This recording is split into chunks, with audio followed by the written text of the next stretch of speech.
আমার কিচেনটা অফ থাকাকালীন আমার কাছে কয়েকটা কল এসেছিলো অর্ডারের। আমি কেন সেটা নিতে পারিনি, কারণ কি আমি ছিলাম পাহাড়ের কোলে।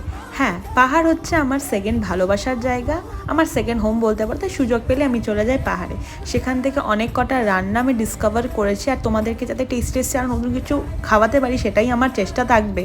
যতই হোক, ফিরে এসে আবার কিচেনে নিয়ে পড়েছি, মনটা ওখানেই পড়ে আছে। কিন্তু কি আর করা যাবে, নিত্যদিন আমাদের যে জীবন সেখানে তো আমাদেরকে ফেরত আসতেই হবে, এটাই রিয়ালিটি। যাই হোক, আজকে আমার কাছে এইসব স্যান্ডউইচেরই বেশি অর্ডার এসেছিলো। আর তোমাদেরকে জানাই, আজকে আমি টোটাল কমপ্লিট করেছি 45টা অর্ডার্স, অফলাইন অ্যান্ড অনলাইন মিলিয়ে। তো তোমরা যারা জানো না, আমি মালদাতে একটা ছোট্ট ক্লাউড কিচেন চালাই, যার নাম হচ্ছে বং ক্রেভিংস। তো তোমরা ডাইরেক্টলি আমার কাছে অর্ডার করতে পারো স্ক্রিনে নেওয়া নাম্বার নিয়ে, অথবা জোম্যাটো সুইগিও করতে পারে, সেটা তোমাদের ব্যাপার। আর আশা করি তোমরা আরও অর্ডার দেবে।